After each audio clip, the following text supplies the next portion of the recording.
Hello friends, welcome to quite learners. This is Priyanka. आज हम पढ़ेंगे जीन पियाजे की थ्योरी ऑफ कॉग्निटिव डेवलपमेंट, जिसको हम बोलते हैं थ्योरी ऑफ इंटेलेक्चुअल डेवलपमेंट, और इसके कुछ और नेम्स भी हैं। ठीक है, ये थ्योरी दी है जीन पियाजे ने।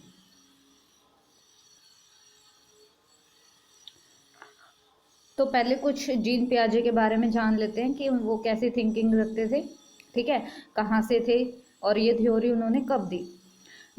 ही वॉज स्विस साइकोलॉजिस्ट। ठीक है, ये स्विट्ज़रलैंड के साइकोलॉजिस्ट थे। इन्होंने ये थ्योरी दी थी 1921 में। और ये जो थ्योरी है ये जीन पियाजे के अपने खुद के बच्चों के ऊपर बेस्ड है। ठीक है, उन्होंने जो एक्सपेरिमेंट करे, मतलब जो उन्होंने थ्योरी लिखी वो अपने उनके खुद के बच्चों के ऊपर बेस्ड है। अकॉर्डिंग टू पियाजे, development is not continuous process, it occurs in stages. पियाजे ने कुछ स्टेजेस दी हैं डेवलपमेंट की, ये अभी हम आगे पढ़ेंगे। This theory is called mental development theory, intellectual development theory and theory of structuralism. Yes, ये इसके और अदर नेम्स हैं, जैसे कि मैंने अभी कहा ही था कि इनके कॉग्निटिव डेवलपमेंट के अलावा इनके ये नेम हैं। ठीक है, एग्जाम में किसी भी नेम से पूछ ली जाएगी कि who give this theory. Okay, next point आता है, अकॉर्डिंग टू पियाजे child is active learner. It is very important line. पियाजे हमेशा बच्चे को एक एक्टिव लर्नर मानते थे, कि जो बच्चा है वो एक एक्टिव लर्नर है, वो मतलब like a scientist. Next line में मैंने मेंशन भी किया है, अकॉर्डिंग टू पियाजे चाइल्ड इज साइंटिस्ट। ठीक है, जो किसी न उसके अंदर ऐसी क्यूरियोसिटी है, वो बहुत एक्टिव रहता है हर एक चीज़ को लेकर, उसके बारे में जानने को लेकर। ठीक है, कि ये चीज़ ऐसी हो रही है तो क्यों हो रही है। और ये बात आप भी अपने अराउंड देखते होंगे, छोटे छोटे बच्चे जो होते हैं वो कैसे बिहेव करते हैं, उनको कोई भी न्यू चीज़ दिख जाती है तो वो उस पर कितने सारे क्वेश्चंस पूछते हैं आपसे। नेक्स्ट, अब इसमें प्रोसेस ऑफ कॉग्निशन दी हुई है कि पहले फर्स्ट पे आता है सेंसेशन, उसके बाद आता है परसेप्शन, फिर आता है थिंकिंग, फिर आता है कंसेप्ट फॉर्मेशन, देन होता है हमारा कॉग्निशन। जो कॉग्निटिव डेवलपमेंट थ्योरी है वो इस प्रोसेस पे भी बेस्ड है कि पहले हमारी सेंसेस काम करती है, फिर हम उसको लेके अपना परसेप्शन बनाते हैं, हम उसके बारे में सोचते हैं, फिर हमारे कंसेप्ट फॉर्म हो जाता है, देन हमें उसकी नॉलेज होती है, फिर हमें होता है cognition. Stages of cognitive development according to Jean Piaget. According to Jean Piaget, there are 4 stages. First is sensory motor stage, जो कि होती है 0 to 2 years तक। 0 मीन्स बर्थ के टाइम से। फिर आती है सेकंड प्री ऑपरेशनल स्टेज, 2 से 7 ईयर्स तक। फिर आती है कंक्रीट ऑपरेशनल स्टेज, 7 से 11 ईयर्स तक। देन लास्ट वन आती है हमारी फॉर्मल, जिसको हम कहते हैं formal operational stage and abstract operational stage, जो कि होती है 11 ईयर्स और उससे ज़्यादा। ठीक है, 11 प्लस। सेंसरी मोटर स्टेज, इसके बारे में अब हम पढ़ेंगे। At this stage child use their senses and muscles. इस पे बच्चा अपनी सेंसेस और मसल्स का यूज़ करता है, और इस टाइम बच्चे की लैंग्वेज डेवलपमेंट नहीं हुआ होता है, और चाइल्ड जो होता है वो ईगोसेंट्रिक होता है। और इस एज में बच्चे के अंदर ऑब्जेक्ट परमानेंसी पाई जाती है। ठीक है, the understanding that objects continue to exist even when there can not be preserved. अब आपने देखा होगा, आप छोटे से बच्चे के आगे मान लो उसको एक सॉफ्ट टॉय दिखा दिया और आपने वो हटा दिया, तब भी वो बच्चा जाके उसी जगह पर उसको ढूंढेगा कि ये वो वहाँ पर ही था। ठीक है, इसमें एग्जाम्पल दे रखे हैं, hearing, seeing, touch. Intelligence related motor activities होती हैं concern with present and near by incidents and objects. इसमें बच्चा क्या होता है, वो ना ज़्यादा फ्यूचर की सोचता है, और पास्ट तो उसका कुछ होता ही नहीं है क्योंकि उसका बर्थ ही हुआ होता है उस टाइम। ठीक है, तो उस टाइम में बच्चा अपने प्रेजेंट पे ज़्यादा कंसर्न रहता है, वो जो उसके पास में इंसिडेंट्स हो रहे होते हैं, जो ऑब्जेक्ट्स रखे होते हैं, उन पे वो ध्यान देता है। और इसमें बच्चे को no idea of objective reality, ठीक है, और रियलिटी का उसका कोई ज़्यादा आइडिया नहीं होता है। नेक्स्ट स्टेज आती है प्री ऑपरेशनल स्टेज, जो कि होती है 2 से 7 ईयर्स तक। इसमें बच्चे का लैंग्वेज डेवलपमेंट स्टार्ट हो जाता है, और animism is found. Animism means child can differentiate between living और नॉन लिविंग थिंग। पहले तो आप बच्चे को ना 2 साल तक के बच्चे को पागल बना सकते हो कि देखो ये टॉय है, जैसे बच्चों के ना सॉफ्ट टॉय के साथ इमोशंस भी कनेक्ट होते हैं, बट जब वो थोड़ा थोड़ा जानने लगता है चीज़ों को, तो उसको पता चलता है कि ये लिविंग थिंग है या ये नॉन लिविंग थिंग है। ठीक है, लैक ऑफ कंजर्वेशन, हाँ, child can select the things according to their shape and size. अब बच्चे को इसमें एग्जांपल देती हूँ मैं आपको 2 ग्लासेस का। एक ग्लास लंबा है, बड़ा है, ठीक है, उसकी हाइट ज़्यादा है, और एक है थोड़ा सा चौड़ा, पर दोनों है दो, मान लो उसमें 2 ml आ जाएगा, ठीक है। तो 2 ml मान लो इसमें आ जा रहा है पानी या फिर मिल्क, कुछ भी ले लो आप, तो है तो उनकी क्वांटिटी सेम, बस उनका साइज एंड शेप अलग है। उनके अंदर तो चीज़ सेम आएगी ना। मान लो कोई 1 लीटर का ग्लास है, ठीक है, दूसरा भी 1 लीटर का है, पर उनकी साइज एंड शेप में डिफरेंस है। तो बच्चे को ना जो ज़्यादा बड़ा सा दिखेगा, है ना, जिसकी हाइट ज़्यादा दिखेगी, या तो बच्चा उसको सेलेक्ट करेगा, क्योंकि वो ये नहीं देखेगा कि इनमें सेम सेम क्वांटिटी ही आ सकती है। कंसेप्ट फॉर्मेशन इज स्टार्ट, हाँ, बच्चा अपनी ना कुछ चीज़ों के साथ साथ उनमें अपना कंसेप्ट फॉर्मेशन भी स्टार्ट कर देता है कि ये चीज़ ऐसे है, ये ऐसे नहीं तो ऐसे है, ठीक है, ये क्यों है, ये मतलब कंसेप्ट फॉर्मेशन उसका स्टार्ट हो जाता है प्री ऑपरेशनल से। Reversibility is not found in this stage, ठीक है। इसमें बच्चा क्या है, मान लो आप बच्चे को ले गए अपने, उसके घर से ले गए उसके स्कूल, ठीक है, तो उसको ये पता है कि स्कूल से घर से स्कूल का रास्ता कितना है, बट वो ना उल्टा नहीं कर पाएगा उसको। स्कूल से जब वो घर आएगा तो वो उस रास्ते को नहीं मेज़र कर पाएगा कि वो रास्ता कितना है।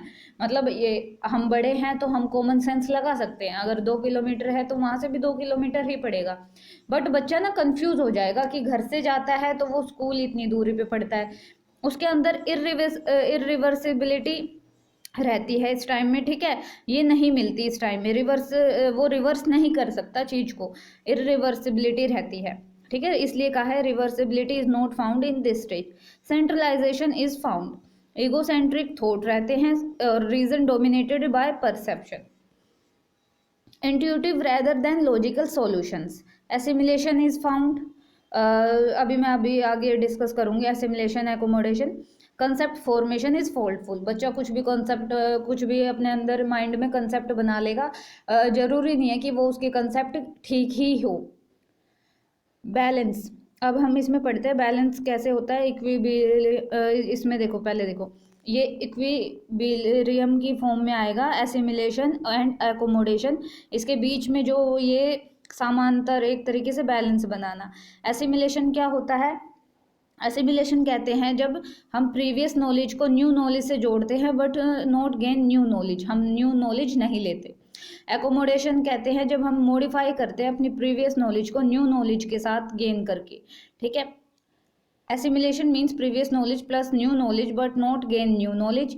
Accommodation means to modify the previous knowledge, अपनी प्रीवियस नॉलेज को ही मॉडिफाई करना टू गेन न्यू नॉलेज, ठीक है। अब आप मान लो कुछ एसएसटी में चैप्टर पढ़ा, आपने पढ़ा फॉर एग्जांपल आपने पढ़ा माउंटेन्स के बारे में, ठीक है।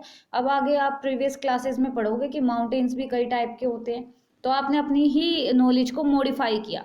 और एसिमिलेशन में क्या है कि कुछ प्रीवियस नॉलेज है, कुछ न्यू नॉलेज उसने ली, ठीक है, but not gain new knowledge, पर उससे उसको कोई अलग ज्ञान प्राप्त नहीं हुआ, कुछ न्यू नॉलेज नहीं मिली। कंक्रीट ऑपरेशन स्टेज जो कि होती है 7 से 11 years, child starts thinking on real objects.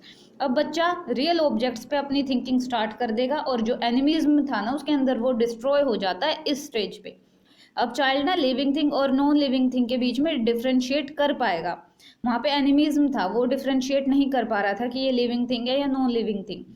Conservation is found, reversibility is found, ठीक है। अब बच्चा घर से स्कूल का भी बता सकता है और स्कूल से घर का भी बता सकता है। इसमें डिसेंट्रलाइजेशन आ जाएगा, जो कि मैंने आपको अभी सेंट्रलाइजेशन का बताया ही था, इसमें डिसेंट्रलाइजेशन आ जाएगा। कंजर्वेशन में यही था, जो ग्लासेस का मैंने आपको एग्जांपल दिया था। अब बच्चा सेम सेम, मान लो सेम क्वांटिटी है तो उसको अंडरस्टैंड कर पाएगा कि दोनों ग्लासेस का ही सेम क्वांटिटी है, तो वो कोई सा भी ले ले उसको इक्वल मिलेगा। चाइल्ड स्टार्ट्स लॉजिकल थिंकिंग, अब यहाँ से बच्चे की लॉजिक थिंकिंग डेवलप होना शुरू हो जाती है।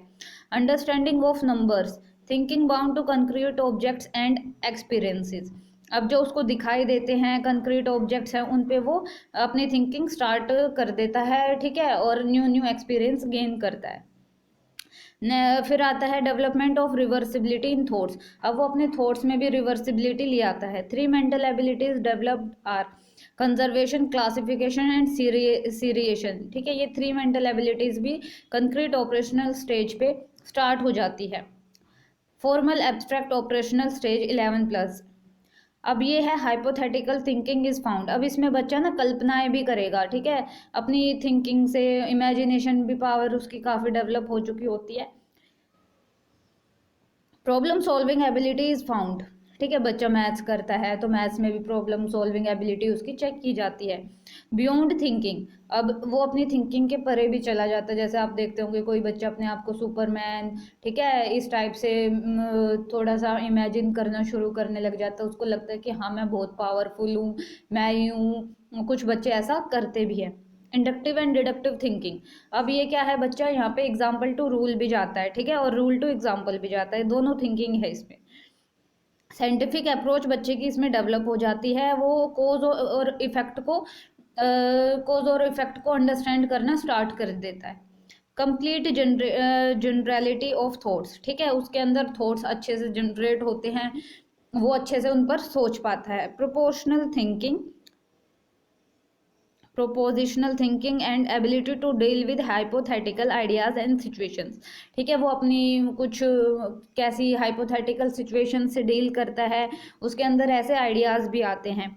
डेवलपमेंट ऑफ स्ट्रॉन्ग आइडलिज्म, ठीक है, अब इस एज में बच्चे ना अपने आइडल बनाना भी स्टार्ट कर देते हैं। जैसे वो सचिन तेंदुलकर को ले लेंगे कि हाँ ये मेरे आइडल है, मैंने भी क्रिकेट में जाना है, इनके जितनी सक्सेस पानी है, या विराट कोहली को ले लेंगे, ठीक है।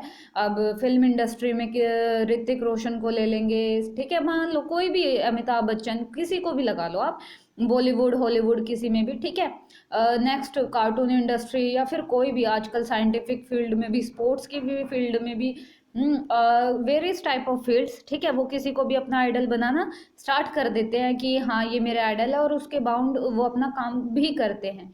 तो मतलब बच्चे के अंदर आइडल बनाने की एक जो थिंकिंग है वो इस स्टेज में डेवलप्ड हो चुकी होती है, यह डेवलपमेंट स्टार्ट हो जाता है। नेक्स्ट आता है, अब देखो हमने पढ़ा जीन पियाजे के बारे में, तो इसमें हम वाइगोट्स्की को नहीं पढ़ेंगे, तो ये थोड़ा भेदभाव हो जाएगा, क्योंकि इनका भी कॉग्निटिव डेवलपमेंट में योगदान है, ठीक है। और आप इनमें अगर आप स्कूल के स्टूडेंट हैं तो आप इनमें डिफ्रेंशिएट भी करोगे कि जीन पियाजे ने कॉग्निटिव डेवलपमेंट पे क्या कहा है और लेव वाइगोट्स्की ने कॉग्निटिव डेवलपमेंट पे क्या कहा है। दोनों के इंपॉर्टेंट रोल है और दोनों अपनी जगह ठीक भी है, ठीक है। Vygotsky adds two element in this theory of cognitive development. अब वाइगोट्स्की ने इस थ्योरी में 2 एलिमेंट्स ऐड किए थे। He stresses the impact of culture and language on the cognitive development. वाइगोट्स्की थोड़ा सोशल भी थे, ठीक है, इन्होंने सोशल का थोड़ा ज़्यादा ऐड किया था। इन्होंने कहा था कि बच्चे पे ना कल्चर और उसके लैंग्वेज का भी इफेक्ट पड़ता है उसके कॉग्निटिव डेवलपमेंट पे। According to Vygotsky, without culture और intellectual functioning is limited to ape like elementary mental functions. With intensive interaction with the elements of culture and a healthy language development, we become capable of higher mental functions involved in thinking, reasoning, remembering and so on, ठीक है। तो इसमें वाइगोट्स्की ने culture और language पे effect डाला है कि इन्होंने कहा है कि इससे भी बच्चे का कॉग्निटिव डेवलपमेंट होता है। उन्होंने अपने ये 2 एलिमेंट्स इस थ्योरी में ऐड किए हैं, ठीक है। और अभी हम वाइगोट्स्की के बारे में आगे आने वाली वीडियोस में भी पढ़ेंगे कि इन्होंने कितना कॉग्निटिव डेवलपमेंट में क्या कहा है एंड अदर डेवलपमेंट्स में भी क्या कहा है, और इनकी खुद की थ्योरीज भी पढ़ेंगे। लेव वाइगोट्स्की ने अपनी थ्योरीज भी दी हैं। हमने जीन पियाजे से स्टार्ट किया है इसलिए कि आप पहले थोड़ा आज के टाइम में जो है वो जीन पियाजे की थ्योरी थोड़ी इंपॉर्टेंट रहती है, क्योंकि उन्होंने कहा था कि एक जो चाइल्ड है वो एक्टिव लर्नर है, ठीक है, वो साइंटिस्ट की तरह ही है या साइंटिस्ट ही है। और आप अपने सराउंडिंग में ये एग्जाम्पल भी देख रहे होंगे, आजकल छोटे छोटे बच्चे कितने सारी चीज़ों में पार्टिसिपेट करते हैं, ठीक है, वो अपने आप को एक्टिव रखते हैं, अपना सारा योगदान देते हैं इन चीज़ों में, स्कूल की करिकुलर एक्टिविटीज़, ये सब कुछ अगर आप मानो तो जीन पियाजे की थ्योरी पे भी बेस्ड है, ठीक है। उन्होंने आज से कितने टाइम पहले ये बात कही थी कि चाइल्ड एक्टिव लर्नर है, और इस बात पे कितने धीरे धीरे फोकस हुआ कि चाइल्ड एक्टिव लर्नर है। बट हम इन चीज़ों को ना इतना डिबेट में नहीं चेंज करेंगे कि लेव वाइगोट्स्की ठीक थे या जीन पियाजे ठीक थे। हर एक साइकोलॉजिस्ट का अपना मानना होता है, ठीक है, वो अपनी थ्योरी देता है, वो आप पे डिपेंड करता है कि आप किसको ठीक मानो और किसको नहीं। और मेरा पॉइंट ऑफ व्यू है कि आप एक स्टूडेंट है तो आप हर एक की थ्योरी पढ़े और उसकी तरफ से उसको अंडरस्टैंड करें कि उन्होंने कितना उस चीज़ को जाना। नेक्स्ट पे चलते हैं। Vygotsky states that a child progresses through 3 stages in development language functions. अब 3 stages दिए हैं वाइगोट्सकी ने जिसमें child states that a child progress through, ठीक है, ये चाइल्ड की प्रोग्रेस कैसे कैसे, social external speech before age 3 या 4 ईयर्स, सेकंड दी है ईगोसेंट्रिक स्पीच 3 से 7 ईयर्स, फिर दी है इनर स्पीच जो कि खुद से बातें करने टाइप से है, वो होती है above 7 years. Thanks, like comment and subscribe my channel, और आगे हम डिस्कस करेंगे अदर थ्योरीज और उनके बारे में, ठीक है। और आपको ये वीडियो अगर हेल्पफुल लगे तो प्लीज़ कमेंट करें और लाइक करें चैनल को और सब्सक्राइब भी करें। Thank you friends.